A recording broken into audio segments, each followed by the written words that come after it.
जैसे ही हजरत उस्मान रज़ी अल्लाह अन्हु मुसलमानों के तीसरे खलीफा बने, मुसलमानों की आपस में एक ऐसी बहस शुरू हुई जिससे पहली बार पूरी मुसलमान उम्मत के टूटने का खतरा था, क्योंकि ये बहस किसी और बात पर नहीं बल्कि दुनिया की सबसे बड़ी किताब पर थी, कुरान। रसूलुल्लाह सल्लल्लाहु अलैहि वसल्लम के जमाने में मुसलमान कुरान को अरबी के 7 बड़े डायलेक्ट्स, 7 बड़े लहजों में पढ़ते थे। लेकिन जैसे जैसे मुसलमानों की खिलाफत फैलती गई, पूरी दुनिया से लोग इस्लाम की तरफ आने लगे और पहली बार सहाबा से कुरान सीखने लगे। लेकिन अब मसला ये था, ये नए मुसलमान सहाबा से अलग अलग लहजों में कुरान सीखते थे, जो पहले तो कोई बड़ा मसला नहीं था। लेकिन आहिस्ता आहिस्ता कुछ नए लोग अपने लहजे को सही कहने लगे और दूसरों के लहजों को गलत, और हालात इतने खराब हुए कि कुछ मुसलमान कुरान के इन लहजों की वजह से एक दूसरे को काफिर कहने लगे। इसी तरह ये बहसें बढ़ती गई और तीसरे खलीफा हजरत उस्मान के दौर में अपनी पीक पर पहुंची। हजरत उस्मान के दौर में मुसलमानों ने ये सारा इलाका फतह कर लिया था और अब मुसलमानों की फौज तेजी से अजरबैजान की तरफ बढ़ रही थी। लेकिन वहीं अजरबैजान में जब एक दिन मुसलमानों की फौज नमाज के लिए खड़ी हुई, नमाज के फौरन बाद मुसलमानों की फौज की आपस में एक बहुत ही खतरनाक बहस शुरू हुई, जिसमें मुसलमान एक दूसरे के कुरान पढ़ने के तरीके को गलत कहने लगे और सिर्फ अपने लहजे को असल कुरान कहने लगे। आखिर ये बहस इतनी बढ़ गई कि ऐसा लगने लगा कि अब मुसलमान पहली बार एक दूसरे के खिलाफ ही तलवारें निकालेंगे। लेकिन मुसलमानों की इस फौज में एक बहुत बड़े सहाबी भी मौजूद थे, हुज़ैफा बिन यमान रज़ी अल्लाह अन्हु। जब उन्होंने मुसलमानों को इस तरह लड़ते हुए देखा, वो इस बात से डरने लगे कि कहीं आगे जाकर मुसलमान फिरकों में ना बढ़ जाए, तो वो इस जंग को छोड़कर तेजी से वापस मदीना में खलीफा उस्मान रज़ी अल्लाह अन्हु की तरफ रवाना हुए। और मदीना पहुंचते ही अपने घर जाने के बजाय वो सीधा हजरत उस्मान के पास पहुंचे और उनसे कहा, या अमीरुल मोमिनीन, इससे पहले कि मुसलमान भी यहूदियों और क्रिश्चियंस की तरह डिवाइड हो जाए, आप इस उम्मत को टूटने से बचा लें। लेकिन ये कोई पहली दफा नहीं था कि आसमानी किताबों पर बहस हुई हो, इससे पहले भी ऐसा हो चुका था। दुनिया में 4 बड़ी आसमानी किताबें हैं, तौरात, जबूर, इंजील और कुरान। पहली किताब तौरात एक बहुत बड़े पैगंबर मूसा अलैहिस्सलाम पर नाज़िल हुई। जब मूसा अलैहिस्सलाम ने फिरौन और उसकी पूरी फौज को समंदर में तबाह कर दिया था और बनी इसराइल को लेकर डेजर्ट में फिर रहे थे, तब अल्लाह ने मूसा अलैहिस्सलाम पर तौरात नाजिल की। जैसे ही मूसा अलैहिस्सलाम पर तौरात नाजिल हुई, उन्होंने फौरन हुक्म दिया कि अल्लाह की इस अजीम किताब के लिए एक बड़ा संदूक, ताबूत बनाया जाए। इस ताबूत में तौरात के साथ साथ कुछ और भी होली चीजें रखी गई, जैसे कि हारून अलैहिस्सलाम की छड़ी, द 10 कमांडमेंट्स और मनो सलवा का एक बर्तन। ये ताबूत बनी इसराइल के लिए इतना होली था कि वो इसकी अपनी जान से भी ज्यादा हिफाजत करते थे। और आखिर फलस्तीन को फतह करने के बाद बनी इसराइल ने ये ताबूत अपने सबसे बड़े टेंपल में रखा और अगले 300 साल तक ये ताबूत और तौरात वही पड़े रहे। लेकिन आखिर 300 साल बाद बनी इसराइल के फलस्तीन पर एक बहुत बड़े कौम ने हमला किया, जिनका सबसे बड़ा वॉरियर था जालूत। जालूत और उसकी फौज बनी इसराइल को तेजी से क्रश करती गई और फलस्तीन तेजी से बनी इसराइल के हाथ से निकलने लगा। और हालात इतने खराब हुए कि बनी इसराइल के उलमा ने फैसला किया कि आज के बाद हर जंग में हम ये ताबूत अपनी फौज के सामने रखेंगे, ताकि इस ताबूत की बरकत से हम जंग जीत जाएं। लेकिन ऐसा नहीं हुआ। जालूत की फौज ने सबसे पहला हमला इसी ताबूत पर किया और मूसा अलैहिस्सलाम के इस ताबूत को छीनकर अपने साथ ले गए, जिसके अंदर अब तक दुनिया की पहली असली तौरात पड़ी हुई थी।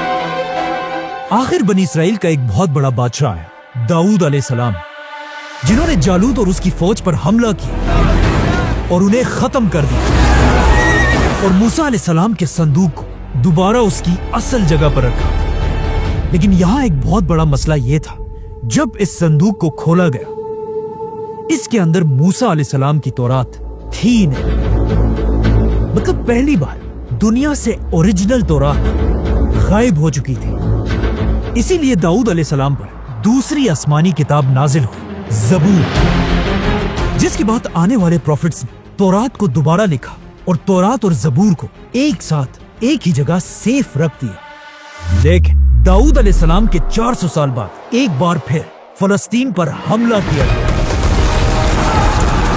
बेबीलोन के बहुत बड़े बादशाह बख्त नसर, उसने इतना खतरनाक हमला किया कि लाखों यहूदियों को मार डाला, यहूदियों के टेंपल को गिरा दिया और बख्त नसर ने अपनी फौज को हुक्म दिया कि जाओ और दुनिया की हर तौरात को जमा करके उन सबको आग लगा दो। और इस तरह एक बार फिर तौरात और ज़बूर दुनिया से गायब हो गई, जिसके बाद अगले 100 साल तक दुनिया में कोई भी तौरात और ज़बूर नहीं थी। आखिर 100 साल बाद एक यहूदी ने दोबारा तौरात लिखी, लेकिन कुछ अरसे बाद फिर एक बादशाह ने हमला किया और तीसरी बार दुनिया की सारी तौरात को जला दिया गया, जिसके बाद यहूदियों ने बैठकर फिर दोबारा तौरात लिखी। इसी तरह आज दुनिया में जो तौरात है, द हिब्रू बाइबल, वो मूसा अलैहिस्सलाम की ओरिजिनल किताब नहीं बल्कि दुनिया से 3-4 बार गायब होने के बाद दोबारा लिखी गई है। इसीलिए आज दुनिया में कोई भी यहूदियों की इस किताब को मूसा अलैहिस्सलाम की असल किताब नहीं मानता, इवन यहूदी भी नहीं। The Bible is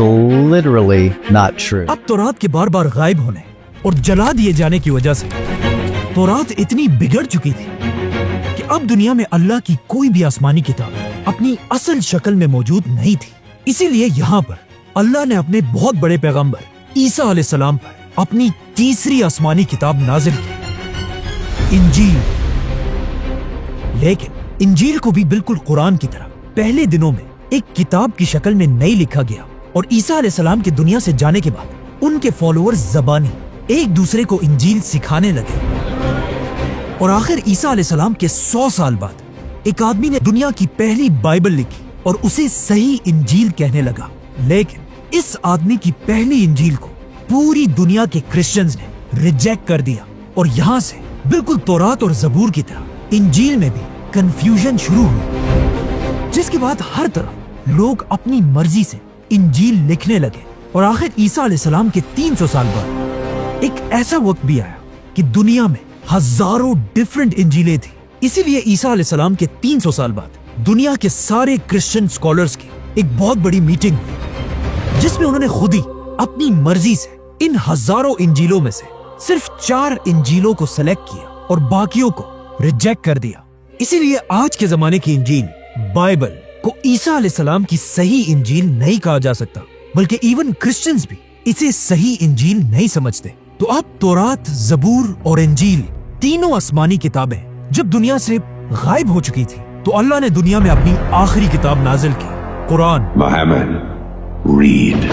लेकिन बिल्कुल तौरात, ज़बूर और इंजील की तरह जब मुसलमान हजरत उस्मान के दौर में कुरान पर भी बहस करने लगे, उसी वक्त हुज़ैफा बिन यमान रज़ियल्लाहु अन्हु खलीफा उस्मान के पास पहुंचे और उनसे कहा, या अमीरुल मोमिनीन,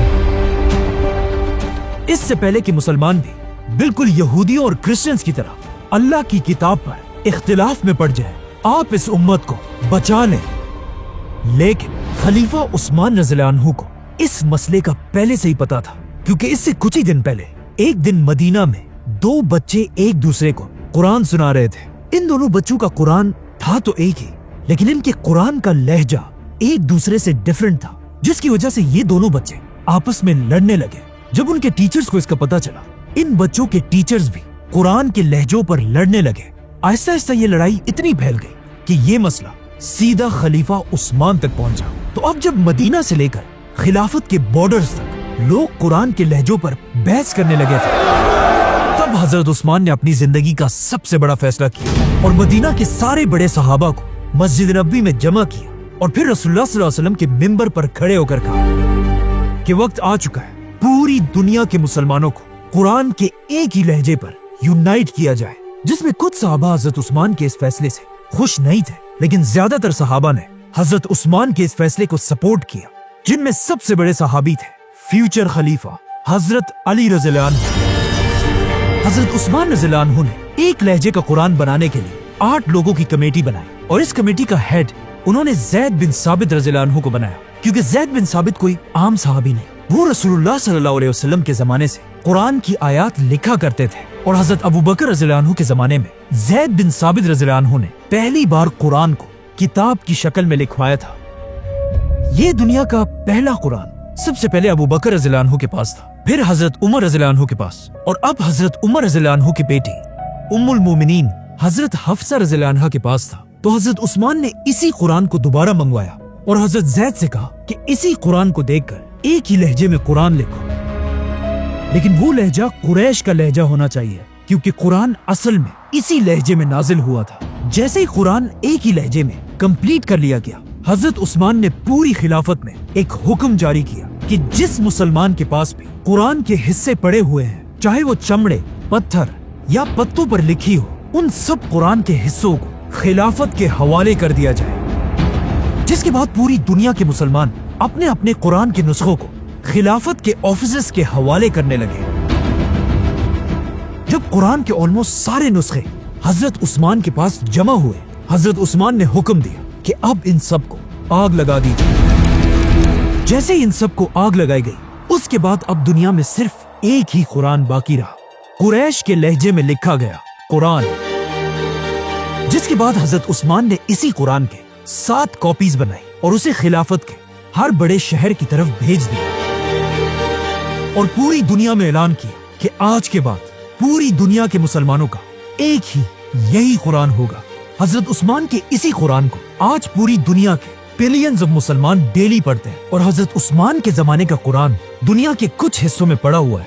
उज़्बेकिस्तान, इस्तांबुल, दमिश्क और इवन बर्मिंघम में भी उसी कुरान का कुछ हिस्सा आज तक पड़ा हुआ है। This remarkable document had been resting on the shelves of the university library for decades. इस तरह हजरत उस्मान ने कुरान को आज के तौरात और इंजील की तरह बिगड़ने से बचा लिया, क्योंकि आज पूरी दुनिया में कोई भी कुरान की ऑथेंटिसिटी पर सवाल नहीं उठा सकता। अब हजरत उस्मान ने पूरी दुनिया के मुसलमानों को एक कुरान पर यूनाइट तो कर लिया था, लेकिन मुसलमानों की खिलाफत जो इससे पहले बहुत तेजी से हर तरफ फैल रही थी, अब बिल्कुल स्टॉप हो चुकी थी और रोमन एम्पायर की फौज मुसलमानों को एक कदम भी आगे रखने का मौका नहीं दे रहे थे। तो अब हजरत उस्मान की खिलाफत में आगे बढ़ने का सिर्फ एक ही रास्ता था, समंदर। इस्लाम की तारीख की पहली नेवी। सब्सक्राइब।